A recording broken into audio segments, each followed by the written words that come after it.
my way of coping with it all was restricting my eating and increasing exercise. Mm. And so there was a lot of things that were out of my control. Um, and that was one thing that I could control. Hello. Hello. Thank you, Lindsay, so much for joining me today. It's been a Yeah, long thank time you. since I've seen you. Yeah. I do remember I took your senior pictures. Do you remember that? Uh-huh. We had so much fun. Yes, we did. We had lots of outfits and fun things, so that was awesome. Would you introduce yourself? hmm Yeah, so I'm Lindsey Park, formerly Lindsey Johnson. Um, and I have two kids, a 3-year-old and a 10-month-old, and they keep me busy. I worked as a nurse for a little bit before my oldest was born, and now I get to stay home with him. So, or with both of my kids. Oh, um, just since he was born, I've gotten to do that. So that's what keeps me busy. And yeah, that's a little bit about me. cool. So today we're going to talk about you have kind of a journey with an eating disorder. You had anorexia. Will you tell us how that first began for you? Maybe what, I don't know if something triggered or set it off, or how you knew something was going on or how it began. Can you take us back to that? Yeah, totally. It's kind of a process, step by step. It kind of like little things led to the big eating disorder. Mm. Um, so we lived in Arizona for we moved when I was about 12. And a couple years before we moved, there was kind of some big events that happened in my life that um, affected me more than I realized at the time. So we were in a big car accident, and my dad's work was having a big layoff. This was during kind of the big recession in like 20 or 2007, 2008. Um, and so he was laid off. So then we were forced to move. Our house in Arizona didn't sell for like a year and a half. And so we were paying for two different houses, all those kinds of things. Um, and so then we moved right when I was going to go into junior high. And I was already really shy at the time. And so all of these things kind of were stressful. But I was kind of trying to be like, everything's okay, we're all gonna be okay. Um, Not recognizing that I wasn't dealing with my own emotions at the time. Um, and so I didn't even register that there was this kind of subconscious stress that I wasn't dealing with. And then I also had um, just some comments made by other people where um, I asked like, "Oh, does this shirt make me look big?" And they're like, "Oh, not that big," and like just little things, that in a sixth grade girl mind ends up getting blown into a bigger proportion. And so all of these things kind of played into when we moved. My way of coping with it all was restricting my eating and increasing exercise. Mm. And so there was a lot of things that were out of my control. Um, and that was one thing that I could control. I didn't recognize that that's what it was at the time, but through working through it and stuff, I learned that it was a control thing.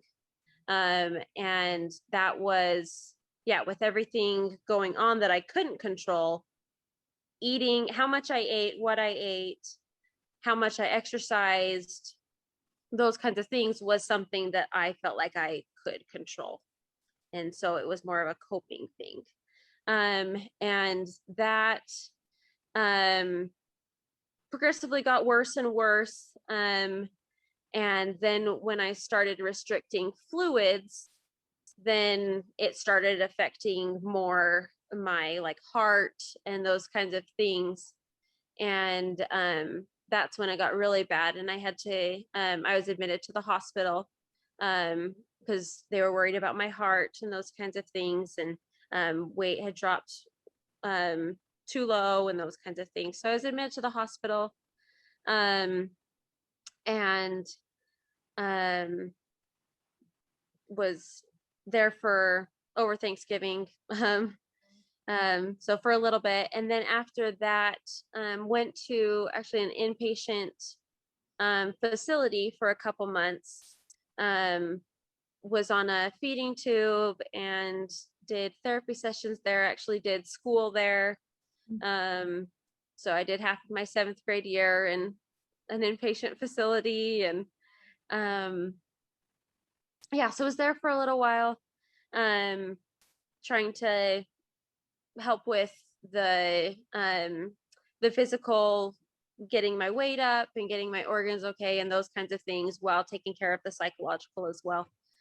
And then went home after a couple months there, finished out my 7th grade year, and I think I was still on a feeding tube at the time, so I would take it out and go to school, and then come home, put the feeding tube back in for feedings at night and stuff. So I'm probably really good at putting like spaghetti down my nose, because practice that skill pretty good.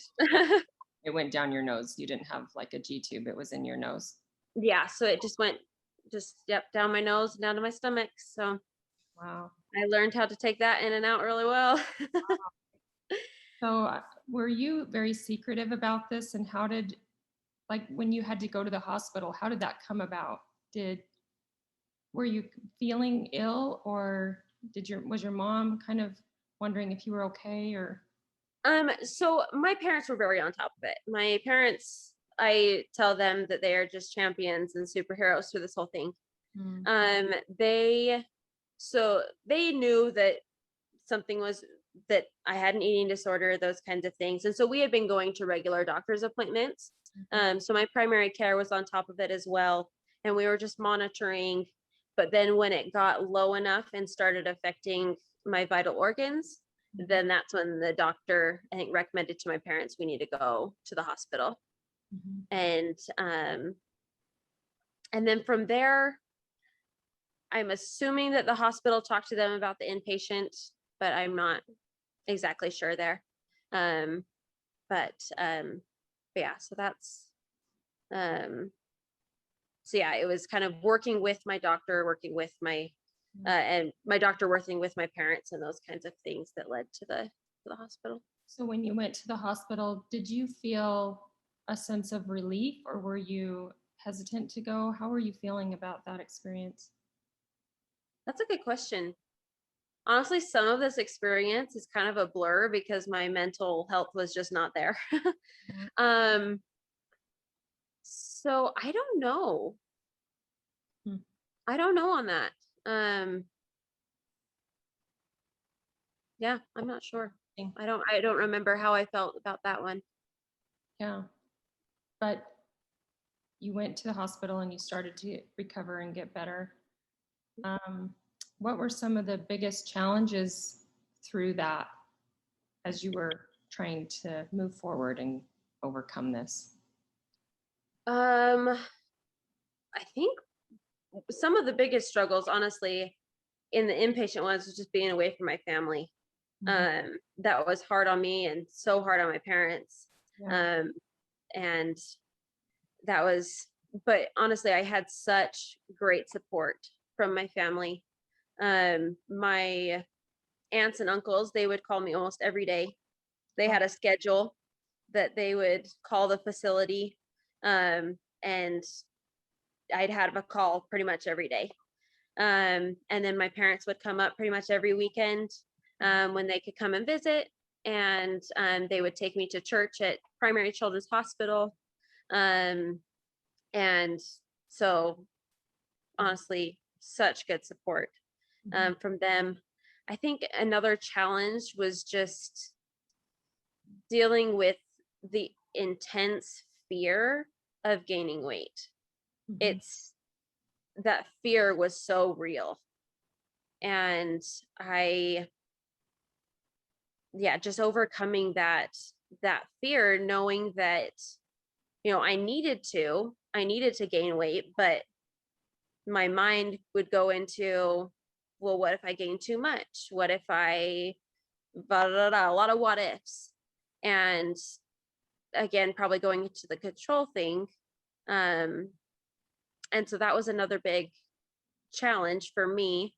Um, and then I think just giving up control over these things that I was worrying about, whether it's, you know, the um the house not selling in Arizona, or not knowing friends here in Utah when we moved, or just things that were out of my control.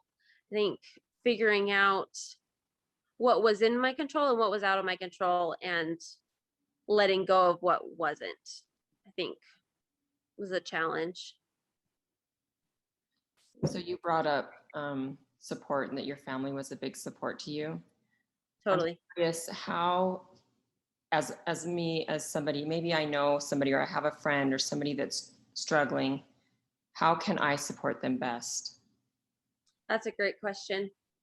Um, for me, what I'd say, being there to talk, um, and everyone's different, but for me, being able to talk through my thoughts, and being able to share that, yeah, I'm nervous about gaining weight, Mhm. and not feeling judged by that, but someone that's willing to listen and recognize, like, okay, that's how she feels right now, and that is real for her. That is a real intense fear that she has. And just being able to talk about those things without feeling like, well, just get over it. Like, that's not something you need to worry about. Yeah. Well, I was past that. I was already worrying about it a lot. And so just saying to not worry about it wasn't something that I knew how to just turn off. Mhm. And so that was one thing. I think another thing that is hard to do, because it's such a big part of their life, is not, to me, not talking about weight at all, whether it's good or bad. Like, oh, you look great. That was not a good thing for me, because pretty much anything that was said about weight for me, I took the wrong way. And so I would, if someone says, oh, like, you look really thin, that in my head, that means like, hey, what I'm doing is working. So I need to keep doing this. And then if someone says something otherwise, then it's like, okay, I need to up my game. And so either way, it's taken wrong and not what they intended. And so for me, just avoiding talking about weight in general, is something that I would recommend. Um, and yeah, the talking, those are kind of the main general ones. Honestly, ultimately, the healing has to come with Jesus Christ. So helping them turn to Jesus Christ themselves, because you can't turn them to Jesus Christ for them. They have to do it. But helping them and encouraging them to do that, that's when true healing is going to come. And so honestly, that's one of the biggest things. So what were some of the things that helped you cope and overcome? You said you turned to Jesus Christ. What did that look like for you? What were the steps you took to really heal? Yeah. So throughout the process, the gospel and with Jesus Christ, those are huge ways that I coped. I worked on my personal progress throughout that, scriptures, prayer, um, and then um, my ninth grade year, I was in seminary, and my teacher invited us to do a 21-day walk to Christ, where we wrote down on a paper just one word to describe a commitment that we were going to make with the Lord, and we were going to work on that for 21 days. And that I took that very seriously. And I think throughout the process of the eating disorder, I had really grown in my relationship with my Savior. And so I think that helped me to be able to make this commitment. So my word was counting, because I had just in my mental state, I wasn't being honest with how much I was consuming. I was supposed to be consuming a certain amount, and I would skimp on that any way I could. And that, yeah. So my commitment was counting. I was going to be honest with that. And that was a huge turning point for me. That's when I was able to, in a way, give that to the Lord and say, I am going to give up my dishonesty with this, and I need your help. And he changed my heart and he saved my life. That is honestly like the biggest turning point that I remember, was that 21-day walk to Christ. That didn't mean that I didn't have the fears anymore, that I didn't have struggles. But my priority was being honest with the Lord. And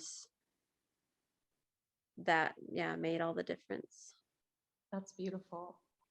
I'm curious too, on a more non-spiritual level, what were some of you said you had counseling, you Mhm. were admitted to the hospital and a center. So what Mhm. were kind of some of the other steps to practically help you move on? I mean, changing your heart and helping you is huge, but more on Totally. some basic daily things. What were some other things that helped you? Yeah. So I started on some antidepressants. So I started on Prozac while I was in the inpatient facility, and that's a huge help. Um, and then other than that, honestly, I don't remember some of like the specific daily Mhm. things. I remember there were times when I had to kind of um, analyze my priorities. And I recognized that my choices with the eating could affect my ability to have kids in the future. And that was something that was a priority to me. And so that was something that I had to remind myself of when it got hard sometimes, that, okay, my priority, I want to be able to have kids in the future. So I need to be healthy now, to facilitate that. So I remember reminding myself of that, um, talking to my parents. Um, yeah, I think those were some of the big ones that I remember. Being able to help other people, kind of get myself out of my own head and focus less on myself and helping someone else, that's huge for me. Um, those are kind of the main things that I remember. These are good things. I love that you understand the importance of being open with your parents and talking. I feel like teenagers, sometimes that's the last person they want to turn to. But My parents are superheroes. yeah, we want to help our kids so bad, and it's hard when we can't. So, what would you say if you could talk to your younger self? What would you tell her? Um, Initial thoughts is that she's beautiful, but the outside beauty is not what matters. Um, and that keep reminding herself of those priorities. Um, Mm. that what you're worried about now is not the big picture, is not,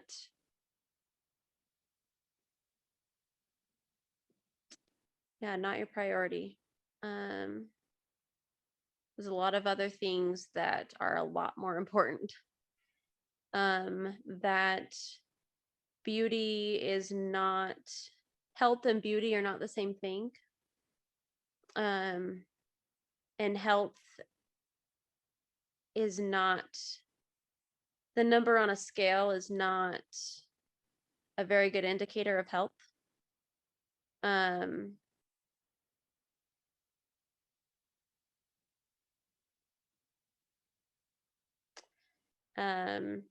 turn to the Savior earlier. That I learned so much about my Savior during that time. His enabling power that I think I would tell myself to understand earlier that he suffered not only for my sins, but for my sorrows and my weaknesses, like all the hard things that I go through. He knows those, and he knows me personally.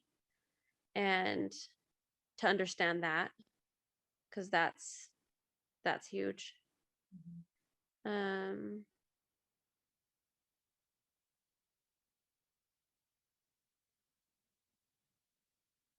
probably just to be recognize more back then how much my parents wanted what's best for me and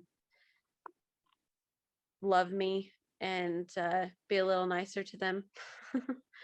In my mental state, I was such an honest person, and for me to do some of the deceiving that I did during that time, I just look back and it just wasn't me. And my parents are so kind to recognize that wasn't me. That was the eating disorder. And so I just try and remind myself to be a little nicer. um, So, how do you continue in a healthy mindset today? Priorities is a big one. If I ever start to notice some patterns again, I just remember, like, okay, I have to have the energy to take care of my kids. I have to have the energy to do the responsibilities that I have, and that's my priority. And that's a huge help for me. I'm at the point now where I can remember that and be like, okay, yep, that's my priority. I gotta go just stop that pattern right at really, really early. Um, so that's big. My husband's a good help, where he really talks to me about, like, health and beauty are different, and um, yeah, again, keeping that open communication. I talk with my parents all the time, and they are such a good support for me. So just being open about not just eating stuff, because honestly, that I'm at a point now where that doesn't bother me as much. Um, I yeah, that it doesn't it's not on my mind very much. Which I'm very grateful that I'm at that point now. But other stressors that come into my life, I'm able to talk about those and work through those, so that they don't get blown out of proportion and I start coping in different ways that aren't healthy. Um, so those are kind of ways that, and still medications, a big help. Making sure I get enough sleep, which doesn't happen very much with a baby, but So, trying to manage your stress is a big key, and you yeah, have people you talk to, and all these different tools that help you with that. Mhm. That's cool. Okay, so what have you gained by going through this? Do you see blessings? Oh yeah. Honestly, I look back and just the whole situation is was a trial, definitely, but a blessing. Um, I gained such a strong testimony of um, my Savior's enabling power. That's, I think, one of the biggest blessings. And then I gained experience where I've been able to help other people who are struggling with similar things, and I'm able to talk to them and relate to them, and have grown in empathy and compassion. Um, and that's been a huge blessing. People that I love, I'm able to relate to and help a little bit. Um, um, Stronger relationship with my family. We really had to unite and um, come together during that time because it was hard on them too, um, and they were such a good support that I think, yeah, those relationships with my family. Um, Honestly, so many blessings, but those are kind of the big ones that come to my mind right away. Awesome. Is there anything else you would like to say or add that you feel would be helpful to others that are dealing with this, either their families or their friends or themselves? I think one thought just to the families, just something that my parents have done really well and taught me is that recognizing that the way the individual is acting when they're in that mental state is not them. It's not like it can totally change Mhm. their personality kind of thing, and recognizing that that is not them. They are still a good person kind of thing. I don't know how to describe it, but Maybe my parents were really good at differentiating me and the eating disorder and the mental state I was in and being patient with that. And that is huge to not, yeah, to feel that love and patience. Um, do you feel like maybe those things were symptoms and that they could recognize this is a symptom and this is a problem from the eating disorder and differentiate this isn't who my daughter is?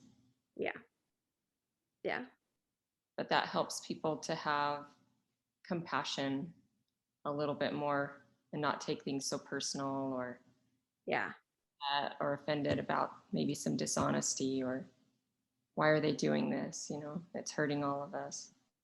totally. Yes, it is. Yeah, not taking it personally. I love how you said that because it's it's a mental battle that they're having to face, and they're not trying to hurt you. They're not trying to hurt anyone. They're hurting and trying to find a way to cope, trying to find a way to get some bit of control in their life, and that's how they're coping. And so they need to find some better ways to cope, but being patient with them while they do. Awesome. Well, thank you. Do you have anything else you want to say? No, thank you so much. I'm grateful for this opportunity to share it and to be able to help other people.